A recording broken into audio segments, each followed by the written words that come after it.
Ahoj Afole, možná jste si všimli, že už teď delší dobu nevyšel žádný nový podcast Kostce.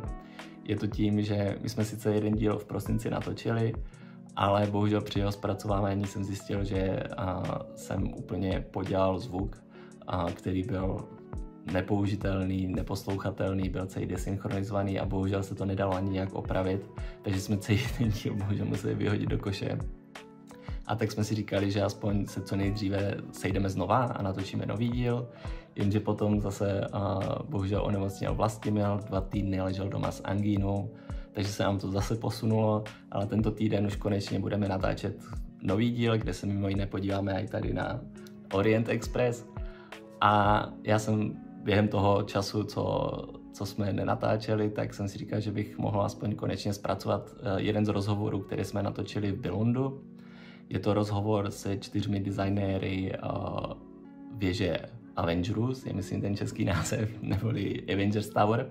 A dozvíte se tam spoustu zajímavých informací ze zákulisí vývoje toho setu, to znamená třeba, že jak dlouho trvá od prvotní myšlenky až po pulty obchodu, než se takovýhle obří set vyrobí, nebo jakým výzvám museli čelit designéři, když ten set navrhovali, nebo třeba jak funguje spolupráce mezi Marvelem a Legem na takových velkých setech, třeba jak moc si musí všechno Lego schvalovat s Marvelem, nebo třeba jak se stane to, že někdy stavebnice Lego založené na těch filmech nevypadají úplně tak, jako ty scény, které mají vyobrazovat. Celý ten rozhovor je samozřejmě vedený v angličtině, proto pokud jenom posloucháte, ale angličtině úplně tolik nevládnete, můžete si ho pustit na YouTube nebo na Spotify ve videu, do kterého jsem přidal taky titulky. Tak vám přeju příjemný poslech a doufám, že příště už se zase uvidíme v regulární epizodě podcastu v Kostce. Can we introduce ourselves? Yeah, good. I'm Marka Stafforda, I'm senior designer on the superheroes team at Lego. I'm Marka Trantera, and I am a senior graphic designer on the superheroes team. Yep, I'm Justina Ramsdena, senior model designer in the superhero team. Yeah, I'm Junyu Suzuki, also senior designer for the model build team. Cool t-shirt. Thank you. Yeah, I guess you can't take any photos. So I guess this is wow. This is I guess my first question that popped out is how long did it take to make? The first sketch model was by Justina and Marka Stafforda about 8 years ago. Yeah, 8.5 At the years time ago. the Avengers Tower was first seen. It was quite a different construction model. It was all built with a lot of sideways building to create the curves and everything. And it sat there gathering dust for all this time since that movie until the Bugle and the Sanctum Sanctorum proved there's a market for New York skyscrapers covered in superheroes. So we brought this back out, and it's roughly the same size as that original sketch model. Few differences, a lot more studs up building, so it's more, you can see through the windows and everything. And it's, yeah. That's why it happened. We wanted another huge New York skyscraper covered in superheroes. Yeah, that was one of my questions. Why now? Why did it take? I think the movie it first appeared in 2012 in the Avengers movie. Yeah. So I mean, the Bugle was the first sort of proof of concept for us. We wanted to do a daily Bugle, and then as soon as the reaction was well received, then it made sense to do the Sanctum, because obviously the Doctor Strange 2 Multiverse of Madness film was coming out, so that kind of made sense. The Avengers Tower was something we could release anytime because it's part of the Infinity Saga, so it seemed the obvious choice to come next. There may not be more, but we wanted the Avengers Tower. Because that original movie was the Stark Tower, which is quite a different looking building to this. It's got a lot more like the Empire State Building type. It's a lot more tan, and there's a lot more of those Art Nouveau feel to it. When they updated it for a few years later for Age of Ultron, it became much more of a glass and steel construction, which is what the Avengers Tower is, and that's what we've done. And then we took things from all over the Infinity Saga, that 10 years of movies. Anything Avengers based, we tried to reference it in some way here. Any iconic scenes, anything like that. Yeah, so because it's so iconic for the Avengers saga, so it could take its time, right? Yeah, exactly. Yeah. So a bit of playroom with it. Yeah, you already mentioned that there are a lot of curves on it. What was the biggest challenge? Was that the curves, or was there anything else? It's definitely the curves. It's the curves and the fact that the landing platform sticks out from the building at its narrowest point. It's a very complex building, and it's more complex than we were able to capture in the model. If you look at especially when you see it as Stark Tower, the front slope of the building is at a different angle to the back slope, and it creates a top of the building, which is a beautiful set for the action that plays out at the end of that movie. But it meant when they updated the building and gave it the cladding for Age of Ultron, it still has those two slopes, which makes the back of the building different to the front of the building. And in actual fact, because of the different angles, all of the windows are twisted. And if you watch the fight where the two Captain Americas are fighting, they kept that in the background, and it makes a beautiful backdrop for that fight. But it's impossible to build with Lego bricks, at least so far, because it's twisted and bent and curved all at the same time. So we had to, we made some compromises, and we kept as much as we could. And you know, I would find solutions and they'd fail, and then Justin would find solutions that didn't fail, and vice versa. We had all sorts of. We needed 2 people on this. We needed like 20 people. We needed, on this, yeah. So like the Avengers, whole we had to team, team up just to make the model. As it well, Junior doing these because we were too caught up in the building, and because he's good Mark at this doing stuff. all the awesome figures, but also the team behind Mark just helping out with the stickers and decos and you name it. It's been a real superhero team effort, which is great that we can finally release this with the most amount of figures ever, right? So in a retail set. So Yeah, the most characters in any set ever. 32. Although one is brick built, one's a micro fig, and one's a big fig. Still 29 is still one more than the Bugle. So absolutely. So would you say that it was one of the most challenging sets you ever made, or? Yeah, working with Mark was a real challenge. Whereas working with George and Greg, it's absolutely fine. No, it was, every Lego model that we work with has its challenge, even the most simplest, to try and get it as a simple build. And I mean, at the end of the day, we have to get this buildable by, for 18 plus, the boxes, but we want it as easy as possible. So if you have a younger person who wants to attempt it, then it should also be attemptable by them. I guess, going through that process just to make it buildable is a real challenge in itself. But of course, the added pressure of the curves and angles and different things, and also having the most amount of windows in, like just putting 271 window panes in has been really, really a challenge. So just put it all the time. If you buy this and you get annoyed with the windows, you shouldn't, because you've bought this and it's awesome. But if you are annoyed with the windows, just say we built 20 copies of this at various at least, points. right? So we are, and we always put the frames in. That's the thing. We always put the panes into the windows. It had to be. I said after the Bugle, I'm never doing another model with tons of windows, and then more windows in this. Well, my main theme actually is city. I like to build towns, and when the Daily Bugle came out, I was like, oh my god, so many windows now! I can finally build a skyscraper.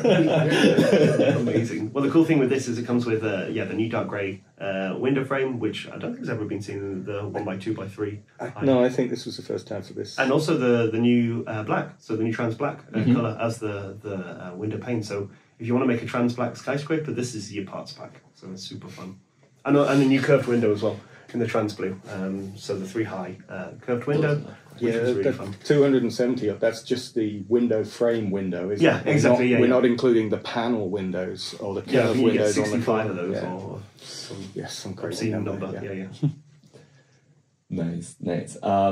You already mentioned that there are, or it's typical for sets that are based on movies or TV franchises that there are multiple scenes from these movies that you can recreate in the set. Yes. You already mentioned that there are some of them that are not actually connected to the tower itself, but that are from elsewhere in the Infinity Saga, the storyline. Everything that's iconically Avengers, we wanted to reference. So how did you choose the scenes? I mean, we worked really closely, with Marvel, just to decide what makes sense and what's the most iconic, but also, Mark and I spent hours, as many runtime hours as watching the films over and over again, just to decide what's cool, what's not. And then, Mark was watching the films just to pick up, oh my goodness, Black Widow has leg deco here, so we should really put that on her. Well, she has, cool details, so she wants to put it as leg deco. And so, it was great getting paid to watch the films over and over again. And then, turning it into a Lego model. And then seeing what we could reference as well from the original comic books. The original Avengers have Wasp and Ant-Man in them, so we really wanted to move them to the building and have them there as part of the Avengers team. Yeah, Mark referenced that in a really cool sticker. He did the official, or the original X-Men, Avengers issue 1. Avengers issue 1 as just left at the back on the floor, because that's what Tony Stark would do. Oh. One of many delightful Easter eggs. That's one of my questions as well. So how long did it take you, or how many times did you rewatch the Infinity Saga? Because I had COVID in February, and I was like, okay, I think this is the right time to start to watch the whole Avengers, and it took me a week non-stop watching to just watch the Infinity Saga. And which order did you do it in? Did you do it in movie release date, or did you do it? No, I did it in the. I found it on the website, like how I started with Captain Marvel, Captain America, then Captain Marvel. Okay, nice, Okay, so chronological. Did you do all of the? Definitely. So you'd stop one movie and then watch the scene that happened at the same time, or was it just the whole movie? No, there is a list. There is a list I've seen which is like, all right, watch 20 minutes of this one, then stop. Watch the 5 minutes of that one, and then watch the rest of them. And that's insane. We didn't do that. No. And then the TV shows all tie in, and shows off the record. It's like, it's like how much of Agents of S.H.I.E.L.D. did you include? Because that's still canon for the first 3 seasons. I didn't watch Agents of S.H.I.E.L.D. I was thinking it's like 6 seasons, I guess. Yeah, but only the first 3 until they move to a different universe, apparently. I'm lost as well. But no, we watched it a lot of times, and then we also watched clips and got sent a load of reference, and there's so much reference out there that the Avengers Tower has been in the Stark Tower, so it was great just going through all that again and again and again, and just picking up new things. And then Junior would come and go, oh my goodness, I watched that film last night and I saw this, or another person in the team would come. There are some movies which aren't relevant to this, like Thor: The Dark World. Takes place in London. There's nothing going on to do with this. Yeah. So, and it would be difficult to move any of that to here. We've got Thor. He's fighting a Leviathan. You got Eric Selvig, so you can play out that scene of him in Stonehenge. So it's fine. Are there any interesting new pieces? You already mentioned some. I think during the presentation you mentioned the Hulk. Yeah, so the Hulk has a new wig, which is for this set. We've done big figs with removable heads, like more recently in the superheroes era, but now you've got the hair so it can follow his head, so it's actually fun that you can now position the Hulk and show him smashing a Chitauri on the side of the tower. Yeah, he's not always looking straight ahead anymore. He can look around. That's awesome. And then you get awesome foils for the Wasp and also Vision. So the Wasp is also there. Yeah. So we haven't forgotten. Well, we've done a few, but we haven't forgotten a lot. So. Have you actually forgotten? I've forgotten who these characters are. The Avengers, no, not at all. And then Hawkeye has a new bow, which was seen in the collectible minifigures, which Mark worked on as well. So it was great to bring elements that they used over to the core theme. Oh, and there is Ant-Man. Yes, and then other new elements, I guess. Things in new colours, like the curved window was mentioned. Just different new elements that we've put in and snuck in different colours, and I guess the posing stand was invented for this. Oh yeah, and then that's useful thing. Yeah. Luckily, earlier on in the superhero team, they used it in the No Way Home set. So that's the beauty of Lego design, is we try and be resourceful and 2 new elements for this. One came out in Gringotts first. Came out in the No Way Home set. Yeah, exactly. Oh, the wig hasn't been used yet. That's true. Yes, maybe it comes in. We get that. So what? The wig. But it's also fun because you can put it on a character's head as well, so they can have super big hair. If you want. Okay, that's very cool. That's very like a system, right? Yeah. It's got a tube side underneath it. Put it on more. Yeah, it's camera ready now. He's destroying the Tesseract. Loki. What are you doing? Oh my goodness. Yeah, I'm ruining your figures, sorry. I think there were some new scenes happening in the tower in the Loki TV show. Mm-hmm. Is there something included in the tower? in the build? Well, the ground floor where we have the reception area, watching and rewatching the movies. That takes place in that reception area is an actual skyscraper, but it's actually in Toronto, and it's a real building. And so I went and looked at their website and looked at it, and the colours we've used echo the colours that were used in their reception at the time of the movie. So slightly, yes, we did watch the Loki one to see the same building and find out where the location was, and actually go to the hotel's website and look at their reception. I thought, because you started the sentence like, I actually went, so I thought... Totally. We're Send me to Toronto, I need to see how this reception... How of the work was watching the movies, like I was trip to Toronto. But it's also fun, obviously the timeline of when we design this compared to things that are coming out is to see in the future what comes out in the Marvel content and go, oh my goodness, we referenced something, or we hinted at something, or maybe we got it totally wrong, and now actually the Avengers Tower is used for some other reason. So it's super fun that we can add our own spin. Well, we've got Captain Marvel's pager, so where he can, we've put it on the floor around the back as if he's dropped it, which explains why he hasn't called Captain Marvel. And I'm hoping at some point in the movies or TV show they show that he's always losing this thing, and that would explain why he's never called her. But also, you've got Wong on his sling ring, so you can open it up to different universes, so that he can come and fly in, and then that connect it to every Marvel universe. And then Kevin, the Avengers fan, he was a big fan of Avengers. Who knows what he's going to come up with different movies? So it's great to have him in as well. Yeah, so that's very smart.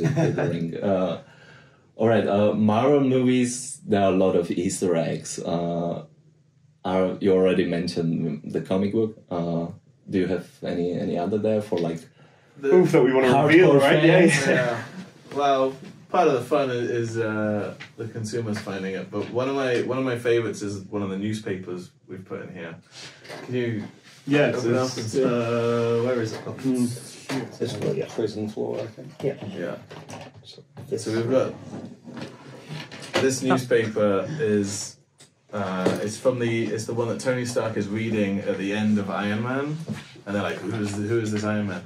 But I love the layers to this, because the photo that they used in that was originally someone took a picture of the set and leaked it, and then Marvel just like, well, we're just going to use that, and they put it in the paper. Whoa. So it's very layered, and now we've got it in this and. That's what I was talking about. Also in the building instructions we call out some of the references and some of the Easter eggs, so if you're not familiar then you'll know, okay, this is now Ultron fighting Vision, and that's super fun. But everything that we've stuck into here is a reference.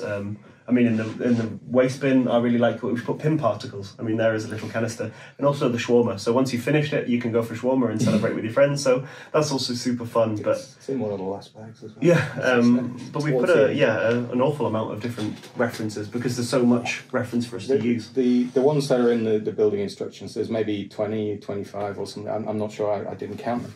We wrote over 100 of those, and they just chose the ones that fitted best, in the places they fitted best. We have so many Easter eggs here, and I guarantee you, we've probably forgotten some of them, so nobody will ever get them. Be a prize if you do. You heard it first. I mean, Mark will donate this towel. To myself. To himself, yeah. Can you like tell us more about how the cooperation with Marvel works? How for example the approval process works, or something interesting from that?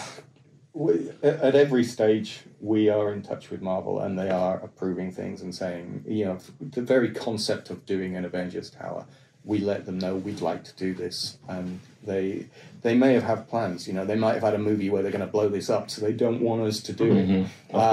But in this case they were fine. Go ahead, do what you need to do. And I think at first they wanted us to stick to stuff that happened in the first Avengers movie, but that's Stark Tower, so we were like, and we didn't want to do just of Age of Ultron, so we came to a compromise with anything Avengers from the Infinity Saga, and that's what we ended up with, and they were very open to almost everything we came forward with. But at Marvel now, every single Easter egg, every reference we make, we have to inform them of all of them.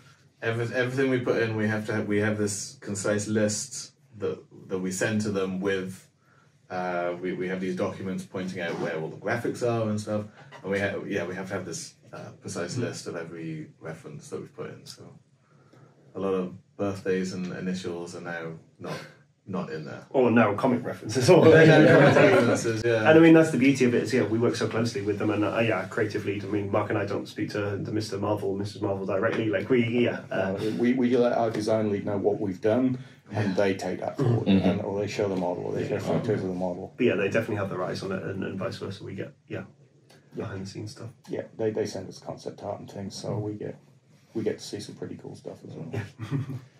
Actually, this is not related to the tower. But... Oh, no comment. We're only here to talk about the tower. Because often when there are sets that are related to movies that are not released, they often send you just sketches, right? Yes. And sometimes they are not right. Yeah, because I know, because while I was watching the Avengers saga from the beginning, I also, once I finished movie, I went through an old catalog and watched what Lego sets did you make, because when the catalog, for example, from 2015 was released, I didn't know what it was, because I haven't saw the movie. So now I have, so I was like looking through it, and then there was Shang-Chi, the Ten Rings legend. Yes. And they changed the colour of the car at the last moment. So I was like, ooh. And sometimes, we get sent reference either way too early and they haven't decided, or way too late, and then it's too late for us to change it. But I guess the beauty is, as long as it's a cool toy and kids still enjoy playing with it, then we've done our job. I mean, I had one with the Captain Marvel spaceship where I designed the model, and then the movie was delayed, and they sent us more concept art, so I could change the model to more look like what it's going to be in the movie. So now have you gone back and gone through and bought all the sets that were missing from your collection? When you saw the film, you're like, oh, now I need to get the Shang-Chi Dragon, or now I need to get the superhero airport battle, right? In some ways it's nice for us, because if it does look significantly different, we can return to them. We can make a more movie-accurate version later, which, we've done a few Avengers times. The Quinjet, that was one, The earlier ones they might be better toys because they've got so much, but they don't look as accurate to the. And now you've got the most accurate here, made by Junyu Suzuki. Super cool. So. About the Quinjet, how did you work with scale with this? I guess it was very problematic. I guess because it's like a minifigure scale, but not really. The tower is should be bigger and as well as the Quinjet. So how did you find out this solution? Yeah, my kind of first point is it should start into the building. But in the real scale it's might be like this small, the Quinjet, but it cannot, because it should be still in the minifigure scale, so the minifigure can still fit there. So, but anyway, this is kind of one of the smallest Quinjet figure. But your question goes to the Daily Bugle as much as anything. It was about creating something that looks like a skyscraper, but is also minifigure scale. Yeah, exactly. So there's things like that. The skyscraper, the Bugle is a New York skyscraper, a glass and steel one, but I've put a fire escape on the side, and that sort of building would never have it. These are, and the top with the water tower, you wouldn't have that in a glass and steel construction building. But these are things that, in comic books, if you think too much about it, they don't make sense. There are buildings with 5 different water towers on the top because they look cool with the background of a comic book. And that's what we're doing with all of these buildings, is if you want to see the scene, if you want the heroes there, you want the iconic objects in the background. You know you're in a skyscraper, so there's a lift there. There's no working elevator, but we've got the doors. And that's like the comic books. The background assists the story being told, and that's what we're doing with these buildings. We're assisting the story being told of a Lego city covered in superheroes, where you can tell this is big because the windows are small, even though the floors inside are quite tall. It's like chibi from Japan. It's this broken cuteness, and that's kind of what it is. The scale is broken, but correct for the level. Yeah. Because even the minifigure proportions aren't accurate to a normal human proportion, right? Minifigure scales roughly 1 to 45, but we match the door and we go, oh, where do we go from here, right? So, and then just go up. And if we were to base it on the real life building, the one from the movie, I just don't have room in my bedroom for that. So yeah, we had to scale it down to what fits on my shelf. $5,000. Exactly. Yeah. 20 boxes. Yeah. Yeah. So we also had to make it buildable. That's the thing. So. I really like that you make them connectable with the modular buildings because, as I said, I collect them, and the Avengers Tower, in my taste, is too like comic book style, but I love the Daily Bugle because if you take off the superheroes and everything, it could be just a regular skyscraper, and then you can like in true of the Lego system, you can include it in your city. And even if you don't like Spider-Man, but I love Spider-Man, so I would include him somehow. But now that you've seen it in the flesh, you obviously want to incorporate it in your city, so that's fantastic. So. Yeah, so it's small detail, but I really appreciate it with the Daily Bugle and with this. And the Sanctum Sanctorum as well, so yeah, now you can connect your three. The Sanctum fits easiest into the modular. Yeah, exactly. Whereas the Bugle is distinctly different, nothing like as pretty as any of the modulars because it was designed as a background for the action going on. This one is a much more extreme building. It looks like the one in the movies. It's definitely got a vibe. It's a distinct. You're not going to mistake this for anything else. Like you say, you can take the Daily Bugle sign off and tidy that up, and it's a normal skyscraper. This is not. This is always going to be the Avengers Tower. You take the A off the front, it's still going to be the Avengers. Yeah, exactly. Then it's fine. It's such a different building. Okay, I think I'm so happy we could do that, and we have only 1 minute left. So I think we are supposed to. Final question. We can have a final question if you want. I don't see anybody waiting outside. So. Yeah. I would like to use it for taking some photos. Sure, absolutely. Yes. Thank you very much. Thank This you was so very much. fun. Cheers. Thank you. Oh, now there's somebody. Oh yeah, I can come in.